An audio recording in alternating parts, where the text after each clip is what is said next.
Hi everyone, Spider-Man 1991 here, and I'm doing my comic review for comics that came out June 13th, 2012. Um, I it's late Friday night, so forgive me if I feel a little tired or burnt or messed up. I've had a long day of work. I've just got I About an hour ago I got off a 12-hour shift, and tomorrow I have another long day like that, but and I want to do this review before I before it was too late, before I started to fall behind, because I didn't want to fall behind, and wanted to make sure this would still be in the range of when I usually post videos. Also, like I said, in a bulletin, there are going to be a lot of delays in June for a number of reasons, mostly because of my job. Now, basically, I'm working like Thursdays to Sundays, and that's really bad for reviews and stuff. But good news is more money, so I'll probably have a lot more graphic novels to review at the end of the month for GN Monthly. Okay, but let's get focused on the comic reviews. Okay, again, these comics came out this week of June 13th, 2012. And first off, from Image, Invincible number 92. This issue, though, is pretty much. I would say that it's about. I wouldn't say it's 50-50, but I'd say it's more like 10% Mark and 10% Zandale, who's the new Invincible, and I'd say the other 80% is Monster Girl and Robot, because for the next few issues we're going to be focusing on We're going to add some focus to what led to the breakup between Monster Girl and Robot. Many issues ago they were sucked into an alternate dimension, and just recently, and I think a few issues back, they returned. However, they were both older, and apparently they broke up. When they entered the dimension, they were together. They were happy. Now they broke up. And also about what's going on with Mark. His arm is in a cast because of what happened last issue when it was like really messed up. And we learned that apparently Mark's powers even though he survived the Scourge virus, however, his Viltrumite abilities are, for the time, right now suspended, and it is possible this could be permanent. And we do learn some new information about the new Invincible Zandale, former hero Bulletproof. We learned that apparently he has not told his parents that he's a superhero, but also that apparently he wants them to think that his brother is a superhero, even though when he's having dinner with his parents, he's pretty much like the loser son, while his brother's not just the superhero, but also like this big famous scientist, and he's just pretty much just a painter and a loser in their eyes, and and for some reason he wants them to think that his brother's a superhero for a reason that we have no idea yet, but I think we're going to learn soon. But for most of the issue, though, I think it does focus on what happened between Monster Girl and Robot. So, that's one of the good things about Invincible is it does have a lot of interesting B-list characters in it. But however, they can sometimes steal the focus away from the title hero of this comic. If you're a fan of Robot and or Monster Girl, then you'll definitely enjoy this.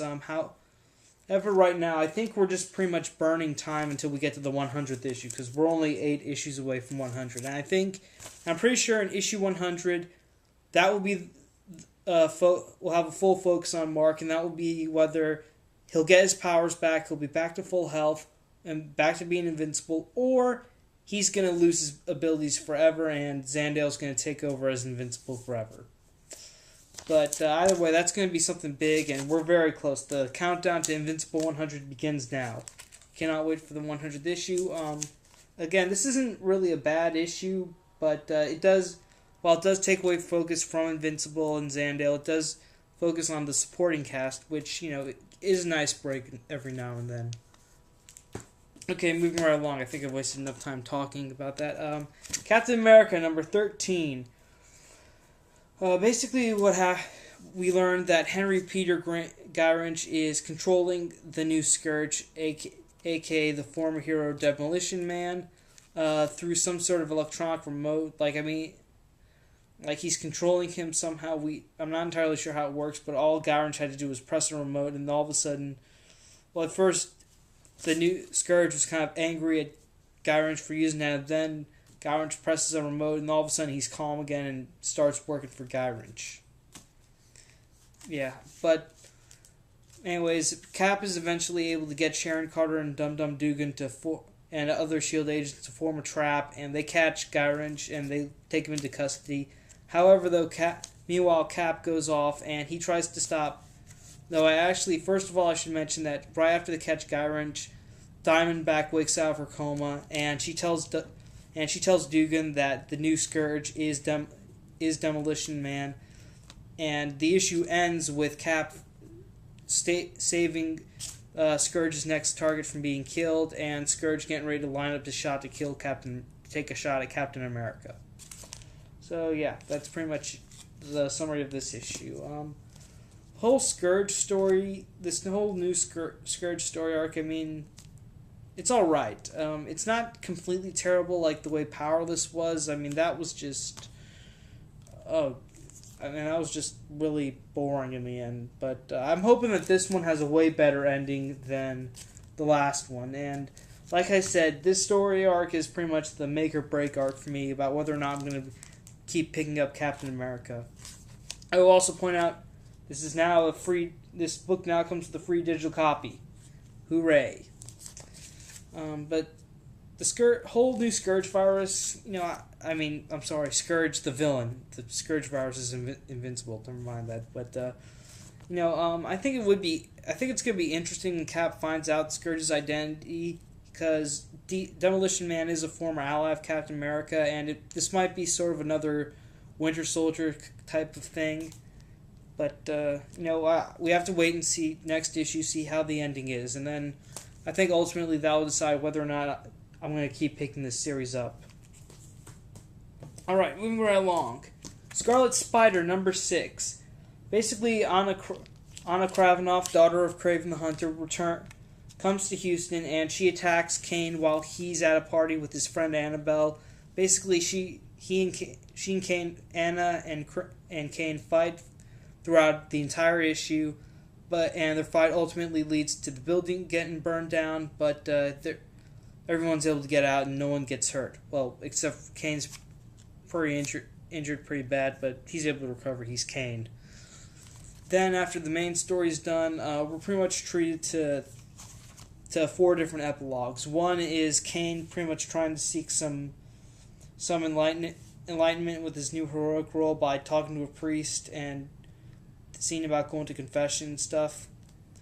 And then another epilogue featuring the villain from the first few issues, the Salamander. He's pretty much meeting with this guy who represents some new organization, some new apparent villain organization called the Darkness.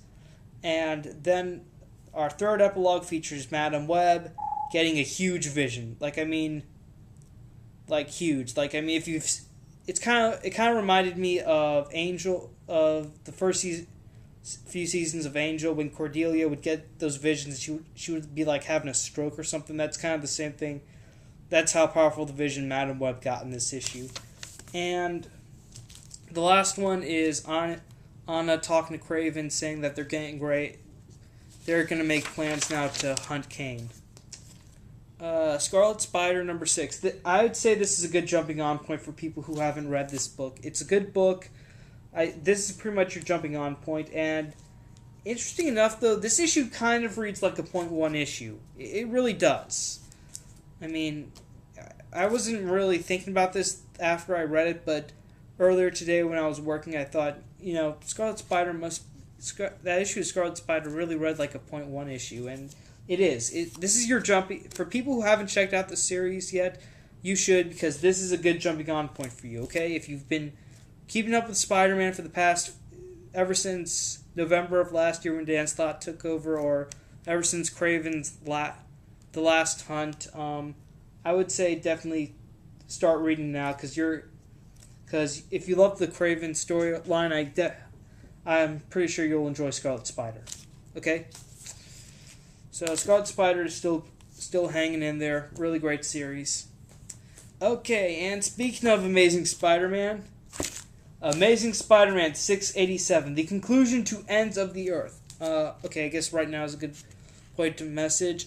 There is spoilers to this. If you do not want to, if you are reading Ends of the Earth, I recommend you stop reading this review and go read it. Go read it right now. I mean, because I'm going to spoil some stuff, and I do not want to ruin it for anyone. So, pause the video, close out, go read your copy, or go get a copy, read it. Okay?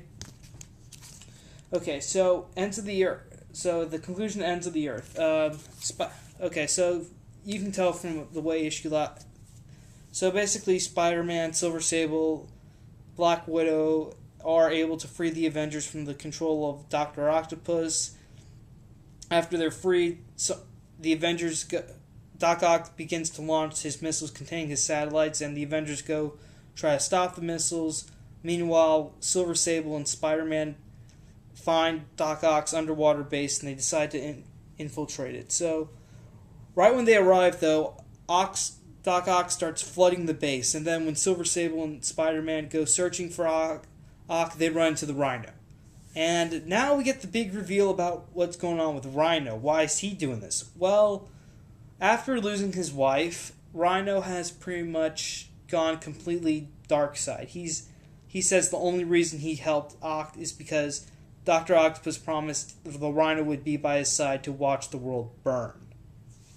So yeah, Rhino's pretty much, he's really dark now, and he pretty much, and also Rhino just grabs Silver Sable and he pretty much holds her underwater as the base is starting to flood, and Sable pretty much tells Spider-Man, is able to get somewhere, and Spider-Man tries to stop Rhino, but Sable tells him, go ahead, stop Dr. Octopus, and Spider-Man says, no, I made a vow, no one dies, but Sable reminds him, yeah, well, it's either she dies or everyone dies. So Spider-Man goes, finds Dr. Octopus, they have a huge fight, which leads to Ock focusing 4 of his huge tentacles in keeping Spider-Man restrained, while the other 4 act as a base to the suit. Then he crawls out of the of his new metal armor, and he goes over the control panel so he can activate the button to pretty much cause the end of the world. But Spider-Man reminds him, points out an interesting fact here that I don't think Doc Ock considered. Ock really wanted some survivors because he wants to be remembered as pretty much the greatest mass murderer in history. However, Spider-Man reminded him that, yeah, the people who do survive are probably going to be living vegetables, so they're not going to remember you, dude. And at that point, Doc Ock's like, no, you're lying, you're wrong. And right when Doc Ock's realizing this, Spider-Man breaks out of all 4 tentacles. That was my favorite moment of this issue, when he broke out of those tentacles, because right when he did that, I immediately thought back to the Master Planner story arc, which was like way in early Spider-Man issues, like I think from 28 to it was sometime around Amazing Spider-Man, I think 31 to 34, when he lifts like this huge metal girder over his body.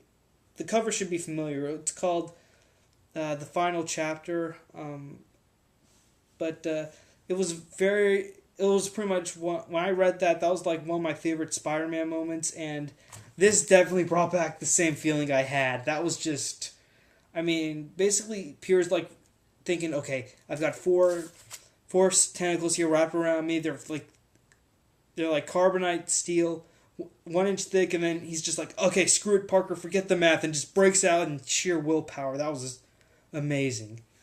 And then, of course, he's able to shut down the device, and Doc Ock is like, no, and Doc Ock pretty much has a fit, and then tries to drown himself, but Spider-Man pulls him out of the water and says, no one's dying, but unfortunately, though, Spider-Man gets himself and Doc Ock out of the base before it explodes. Unfortunate, and right nearby is the Horizon Lab yacht, which Max Modell and all the other geniuses at Horizon were, so they could help Spidey defeat Doc Ock. And right when Spidey arrives with Ock in tow, everyone's like, "All right, great job, Spidey! You saved the world." However, Spider-Man is not happy because, unfortunately, as far as we know, someone died, and he's pretty much not happy that he did not live up to his promise that no one was going to die as long as he's around. Alright. The conclusion to Ends of the Earth was not really what I expected. I really expected Doc Ock to die in this issue, but he didn't. However, it appears that Rhino and Silver Sable are dead. And that goes against the vow Spider-Man made I believe it was New Ways to Die, that he would, as long as he was around, no one would die. I mean, when I read that, it was great. It proves that Peter Parker does care for everyone, but it's also a very big promise. And the sad part is people do die almost every day, and it's a big and that is a big responsibility. And Spider-Man is all about it, and whenever he can't live up to that responsibility, it really hits him hard. It really does. And it's like, all right, Spider-Man, you saved the entire planet, but unfortunately he can't, go, yeah, I did. He's very sad, especially since this is Silver Sable. She's a well-known ally to Spider-Man, and she's pretty much a friend, and it really is sad for Peter that he did save the world, but at the cost of one of his good friends. Nevertheless, though, this is a great Nevertheless, Ends of the Earth was an amazing story arc. It brought back the Sinister Six, brought back Dr. Octopus. I mean, Dan Slott, thank you. You never leave Spider-Man, please. If I figure out a way to make humans live forever, you're going to be the first person I contact, and I want you to write Spider-Man forever. And whatever Marvel's paying you, they need to double it. You are awesome, dude. Yeah, I have no idea if Dan Slott's watching this, but if he is, thank you. You are the best Spider-Man writer I've ever known. Okay. So, now that that's done, time to move on to DC. First off, Superboy number 10. Basically, what happens is Superboy and Wonder Girl wake up on this new island they're on called Mystery Island, and the island itself looks like a giant question mark. And apparently they can't find the other Titans around. So, through a series of events, they kind of start to bond. However, Wonder Girl does not completely accept Superboy as a friend. She doesn't completely open up to him because she can't get over the whole fight they had in New York back in Teen Titans number 5. No, wait, I think it was 4 and 5. Yeah, that's it. And so they still can't fully accept each other all the time while they're exploring Mystery Island and figuring out where the hell they are. I think fans of the whole Superboy Wonder Girl relationship are going to be really happy with this issue, because it does sort of, kind of push them in the right direction for the New 52, but they're not there yet. No, they're not there yet. Cassie still hasn't forgotten that he nearly beat the crap out of her and the entire Titans back in New York City.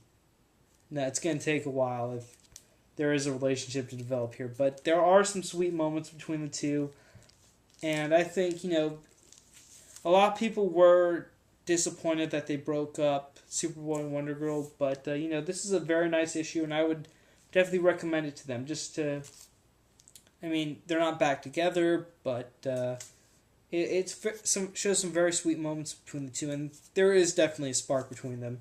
Even in this whole rebooted, wibbly-wobbly, timey-wimey universe, there is still something between the two, and maybe not a relationship, but maybe a friendship, a very strong friendship, and they do start to bond this issue. I would definitely recommend this to Wonder Girl and Superboy fans. Alright, next up. Green Lantern, number 10. Alright, Howland's realizing that the Indigo Lanterns are free. Hal and Sinestro try to track down the little monk who helped Abensur create the Indigo Lanterns.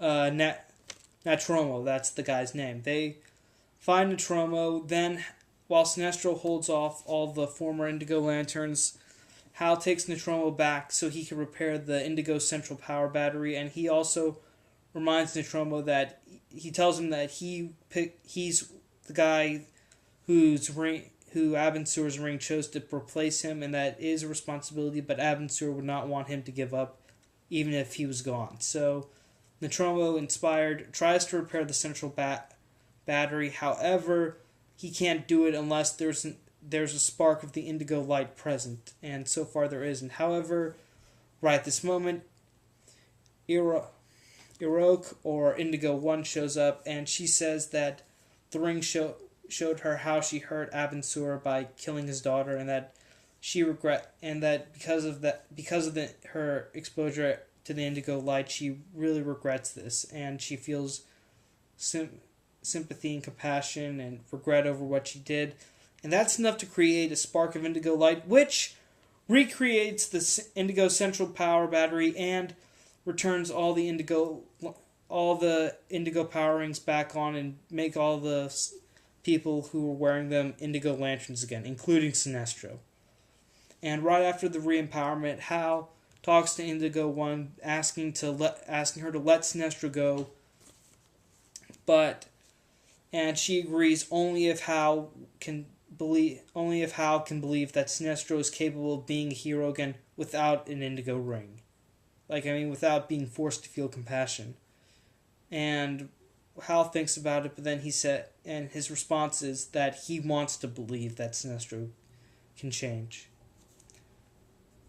And meanwhile, while this is going on, Blackhand, this guy right here, after the indigo rings powered down, he ran away from the entire crowd, and right when his indigo ring was trying to get back to him, he jumped off a cliff and he died. Unfortunately, though, when he died, a black power ring was created and attached itself to Blackhand, so now he's got a black power ring again, and he's he is a Black Lantern again. And that's where the issue ends. Alright, another solid Green Lantern issue. Green Lantern is definitely one of the good new 52 books. I think this is a great... I did like the ending with Hal, where pretty much Indigo asks him if he thinks Sinestro is capable of being a hero. However, it's a difficult question to Hal, considering that Sinestro is his archenemy. And...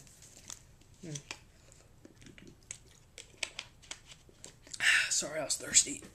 Anyways, Sinestro... I like that with Hal. He says that, instead of instantly saying, yeah, I think Sinestro can be a hero again, just to free him, he thinks to himself and he says that he wants to believe that Sinestro can be a hero again, but he doesn't fully believe it.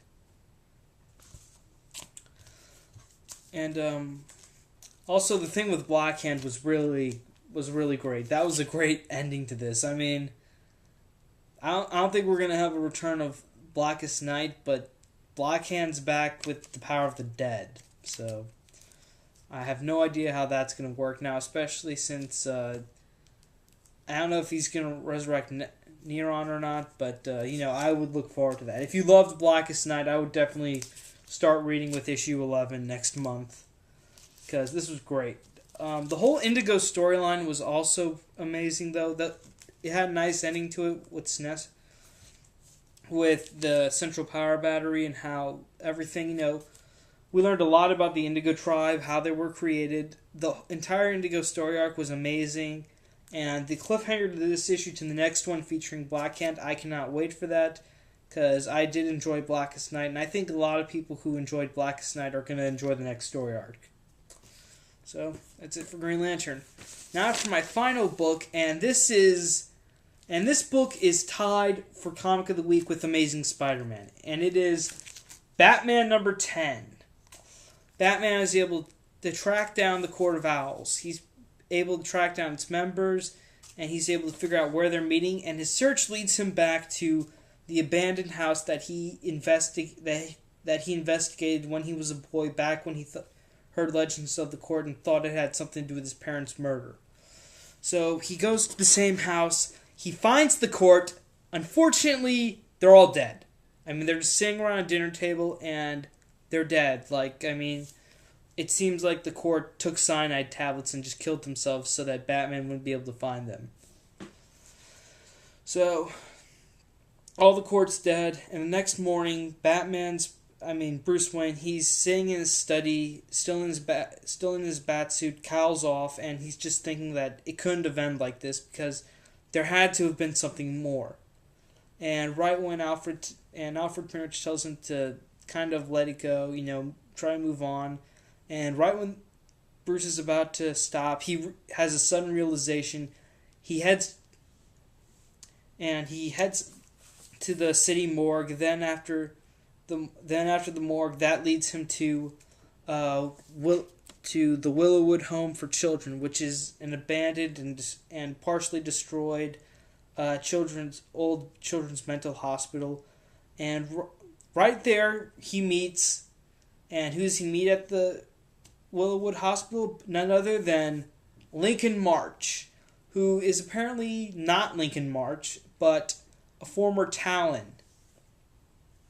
Apparently Lincoln March is just an alias that he thought up of, and he was also a Talon who took the whole, faking for suspended animation coma thing that the Talons have right before all the other Talons attacked him. And basically he was a former Talon who betrayed the court and stole a ton of money from them and equipment. But here's the biggest revelation about this new Talon. He reveals that, okay, spoiler alert, if you haven't read Batman number 10, again, please stop this video, go read it, and come back and see this, okay? The big reveal here is that apparently he's Thomas Wayne Jr. That's right. He's Batman's little brother. Apparently there was a car crash, and that's elaborated on in the co-feature of this, that's sort of set in the past. There was a car accident while Martha Wayne was pregnant with Thomas Jr., and after he was born, he had some mental problems. And back in the day, apparently Willowwood was a cutting edge medical facility, but unfortunately the funding dried up after the Waynes were killed. And Bruce pretty much says that he didn't have a brother, he didn't remember anything, but I think Bruce might be repressing some memories. And of course, right when Talon's doing this, Batman escapes from the net he was caught in. Probably should have mentioned right after Batman arrived, he was caught in the net. So Batman escapes from his net, and then Thomas Wayne Jr. suits up in like this sort of Talon-like armor and gets ready to fight his brother for pretty much Gotham City in general. Alright. Batman number 10. Wow. Okay, that was great. The whole thing with Thomas Wayne Jr., that was just... wow. I don't know if he is really Bruce's brother or not, but that was just amazing. That was a real twist I did not see coming. I really didn't. I figured this would be the end of the Court of Owls, like Batman would find them, kick their asses, and I don't know, haul them off to jail or something, but wow, it's gone way deeper. I mean, Scott Snyder is... man, he is definitely killing it on this book. I mean, if you aren't reading Batman, why not? Seriously, why? This is great. This is classic stuff, and it just occurred to me when I was reading this for the first time, it occurred to me when I saw Lincoln March, after he said Thomas Wayne Jr., I'm like, hey, wait a minute, they did draw this guy to look a lot like Bruce Wayne, so, there we go. I'm surprised. I did kind of notice it in past issues, like, wait, this guy kind of looks a lot like Bruce, and then Now it makes sense. Oh my God, Thomas Wayne Jr. For the record, Thomas Wayne Jr. did exist before pre-Crisis of Infinite Earths. But apparently he was the older brother, not the younger brother like he is in here. And again, the co-feature in the sort of 10-issue co-feature in this does sort of tell a story in the past, back when Bruce was a toddler, and there is a car accident at the time with Alfred's father, who was the current Wayne Butler, Bruce as a toddler, and pregnant Martha Wayne. So obviously that could be what led to the baby's mental problems and Thomas and Martha sending their son to Willowwood. I mean, Batman number 10, really great reveal here. This was definitely... I had a hard time choosing Comic of the Week between this and Amazing Spider-Man. I really did. But, I mean, they're both amazing books, and it was just a really great read with Batman number 10. Okay. Alright. We've reached the end of the review. Time for the quick rundown. Batman number 10. Very great big revelation here. Really love the Court of Owls. I think it might be concluded next issue. Scott Snyder is doing a real amazing job on this book. Green Lantern number 10. The conclusion of the Indigo Lantern story arc. Does Hal really believe that Sinestro can change without a mind controlling brainwashing ring? And also the return of Black Hand. Superboy number 10. Fans of the Superboy Wonder Girl relationship might enjoy this issue. They really will. Amazing Spider-Man 687. Really great ending to conclusion to Ends of the Earth. Really enjoyed it. Dan Slott is doing an amazing job on this title. And again, this is tied with Batman number 10 for Comic of the Week. Scarlet Spider number 6. The return of Anna Kravinoff reads a lot like a point 1 issue. Great jumping on point for new readers too. Captain America number 13. Shield Cat Dugan and Sharon Carter capture Guy Ranch. Cap is getting ready to battle the new Scourge. Next issue is probably going to be the conclusion, and we'll decide whether or not I'm going to keep getting Captain America. And Invincible number 92 has most of the focus on Monster Girl and Robot. Fans of those two will definitely enjoy the next few issues as we get into the reasons why they broke up. But mostly I think we're just killing time until issue 100. Okay, that is my comics for the week. Hope you enjoyed it. And again, I'm really sorry this is going to be late, but I do have a lot of long shifts for the next few days for work and everything.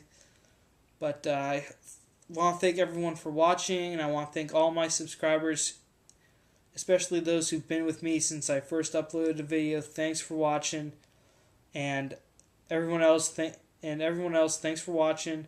Have a nice day. Spider-Man 1991 saying see you later.